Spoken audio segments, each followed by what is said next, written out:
Hey guys, Jack Cypher here. Today we're going to have a very controversial video. Are the Admirals as strong as the Emperors? This question has been on the mind of fans for years. We get introduced to the concept of Admirals just before the Water 7 arc, where we see the unbelievable power of the Blue Pheasant himself, Aokiji, where he freezes an entire ocean. At this time, it was probably the most powerful feat we had ever seen in the series. And like many of you, I thought that these three Admirals were going to be at the top of the verse in power. But then we get introduced to the four Emperors. Four extremely strong pirates who hold vast territories and reign on top as the most powerful pirates in the world. As we got to see more and more of them, many fans started to believe that the Emperors vastly outscaled the Admirals, some going as far to state that 2 to 3 Admirals would be needed to take down one Emperor. And I don't believe those statements at all. I don't believe the Admirals are in a separate tier below. Now, if you haven't completely turned off the video yet, then keep watching, and I'll explain to you why the Admirals are closer to Emperors than you think. Now, in many fans' minds, the 3 strongest tiers in One Piece, in order, are the Pirate King, the Emperors, and the Admirals. And to begin this video, I first want to talk about the Pirate King class, because as of right now, I don't believe anyone falls into this class. For me, the people who fall into the Pirate King tier are Rox D. Zebek, Gold Roger, Prime Garp, Prime Whitebeard, Prime Rayleigh, and Prime Sengoku. Now, there could be a few more, like Dragon, Kong, Scopagabon, the Gorosei / Eam, and perhaps Shiki. But for right now, we just don't know enough about them for me to comfortably rank them in the Pirate King tier. The reasons these characters are important is that they're all relative in strength, and it logically stands to reason, in their old age, they're still relative to each other. So for instance, there's not much of a power difference between Whitebeard and Rayleigh. Can we all accept that? If so, then this is where we can start scaling the Admirals. I'm probably going to completely butcher the pronunciation of this, but at Sabaody Archipelago, Kizaru confronted the Straw Hats and had them dead to rights. But who came in to hold the Yellow Monkey off? None other than the Dark King himself, Rayleigh. Now this is 100% more of a Kizaru feat than a Rayleigh one. Kizaru was able to contend and exchange blows with the former right hand of the Pirate King, and not only contend with, but looked like he was winning. Rayleigh had a few beads of sweat dripping down his face, while Kizaru looked as fresh as a daisy. And in anime logic, this would go to show that Rayleigh was struggling more. Rayleigh did also imply that there was nothing he could do to get past Kizaru and help the Straw Hats. Now conversely, Kizaru couldn't dispatch Rayleigh. It's also unclear, pun not intended, whether or not Kizaru could beat Rayleigh if he went all out. Kizaru is a very nebulous character. It's very hard to tell how much he's actually trying in these fights. Now, this alone should be enough evidence, because if we can agree that Rayleigh should be relative to Whitebeard, and that Whitebeard should be relative to the other Yonko, then by that logic, Kizaru and his fellow Admirals should be relative to the Emperors. But wait, before you start flooding the comments with how stupid I am and how I don't know anything, let's get into some of the counter-arguments that people will have. The first big one being that Whitebeard himself taking down Akainu. There you have it. An Emperor versus an Admiral, and the Emperor won. But did he? First off, let's just mention how before all this, Akainu was contending with Whitebeard evenly. And thanks to Whitebeard's health, Akainu was even able to give him a serious injury by punching a hole straight through his chest. But yes, thanks to Whitebeard's failing health, this feat isn't as good as it could be. Also, a quick side note here, Aokiji and Kizaru were both also able to get attacks off on Whitebeard. Kizaru especially being able to do so while taking no damage from Whitebeard at all. But back onto the matter of Whitebeard turning Akainu into a bloody flattened pancake, a fully powered, enraged, amped Whitebeard struck Akainu with 2 powerful earthquake punches, and Akainu survived both. And even after the first one, he was able to retaliate and injure Whitebeard again. After receiving the second power earthquake punch that nearly destroyed the whole island, Akainu fell down into a crater. And that's the thing, he didn't die. He was indisposed for a short period of time, but then he proceeded to pretty much take on the entire Whitebeard crew and 2 warlords. And this is all after taking 2 massive earthquakes from a Yonko. People often throw the fight between Whitebeard and Akainu as a slight against the Admirals, but to me, it just goes to show that they can contend with the Emperors. Now, for any of you disputing the claims that Whitebeard might not be true Emperor level because of his age and sickness, I'll remind you time and time again, he's referred to as the world's strongest man.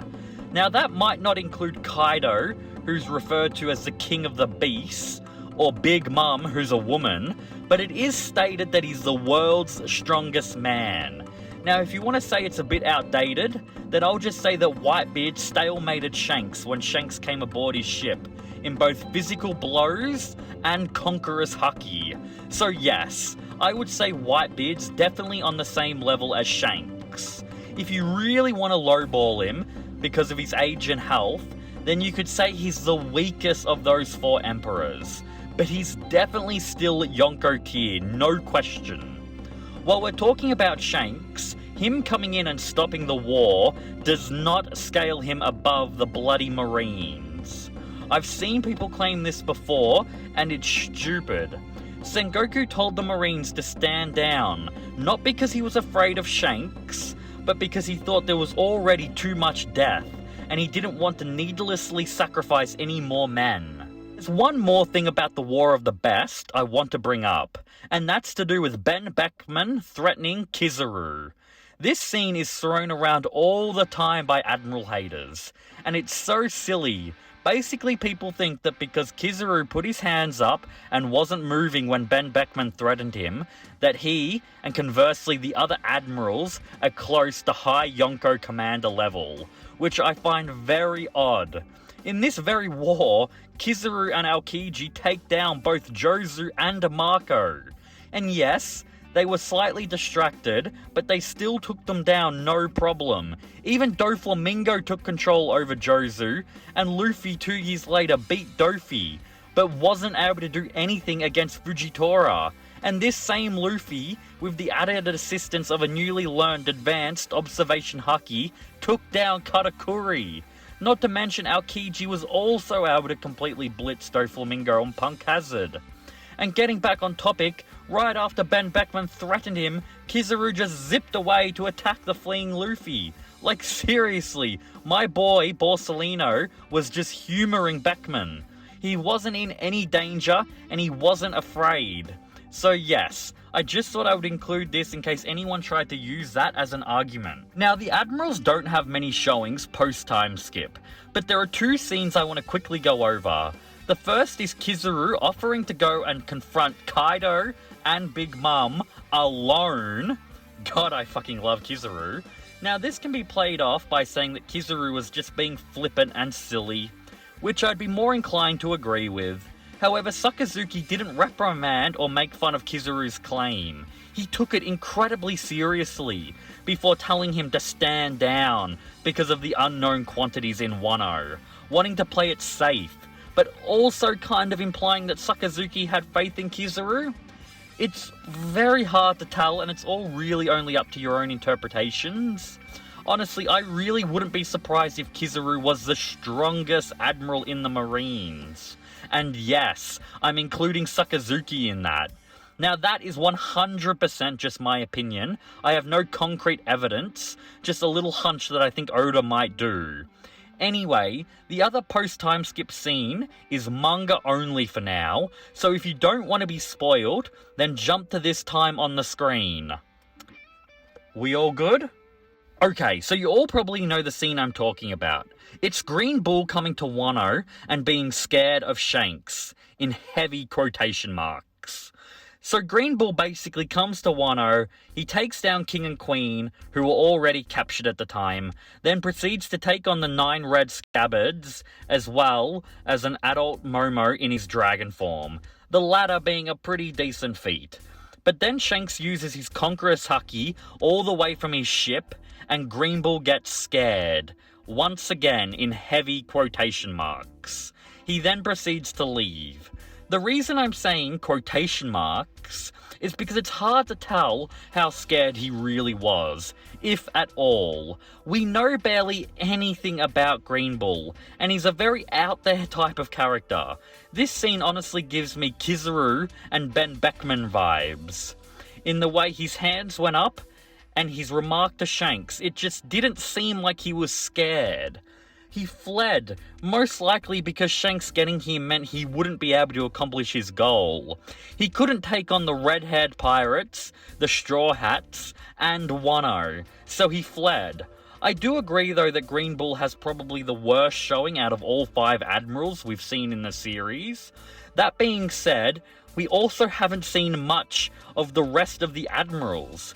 I don't believe we've seen a single one go all out on screen. And I say on screen because Aokiji vs Akainu was definitely them going all out. And we all know what happened to Punk Hazard. I think that's the reason why we don't see them go all out. Their powers are just so destructive that it would cause such huge collateral damage. Okay guys, just another quick little side note I wanted to throw in. What would you guys think if the 3 original Admiral's Devil Fruits, so the Magma Fruit, the Chili Fruit, and the Glint Fruit, have all been in the Marines for the last 1,000 years or so? Do you guys think that the world government tries to keep a tight grip on them to make sure they don't fall out of their hands? And when exceptional Marines prove themselves, they grant them one of these Devil Fruits? I don't know. Just a theory I thought might be interesting.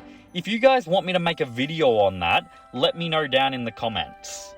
Now, the last argument I want to make in the Admirals being on Yonko level is, I'm honestly not quite sure on the proper terminology, but let's call it narrative importance.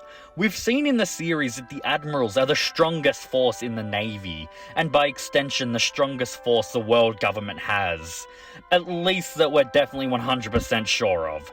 So it would make a lot of sense if the 4 Admirals, Fleet Admiral included, were as strong as the 4 Emperors to keep up the balance. From a storytelling standpoint, it makes a lot of sense that the top 4 guys on both sides are relative in power, and that's my whole point. This video is not about the Admirals being stronger than the Yonko, or the Yonko being stronger than the Admirals. We're talking about the 2 of them being relative in strength. Now, depending on certain matchups, some might have a significant advantage over the others. But what I'm trying to say is if they all had 10 matches against each other, the Yonko might win 5 of those matches, and the Admirals might win 5 of those matches. I do truly believe that the Admirals and Yonko sit upon the same tier. They're the strongest force in the verse, and should all be receiving the respect that they deserve. Anyway, that will be all for today's video. If you've enjoyed my unpopular opinion on this topic, then definitely leave a like and subscribe, and make sure to let me know your opinions on the subject. Did you happen to agree with me? Was I able to change your mind? Or am I just flat out wrong? Leave it all down in the comments. But for right now, I've been Jack Cypher. Cypher out.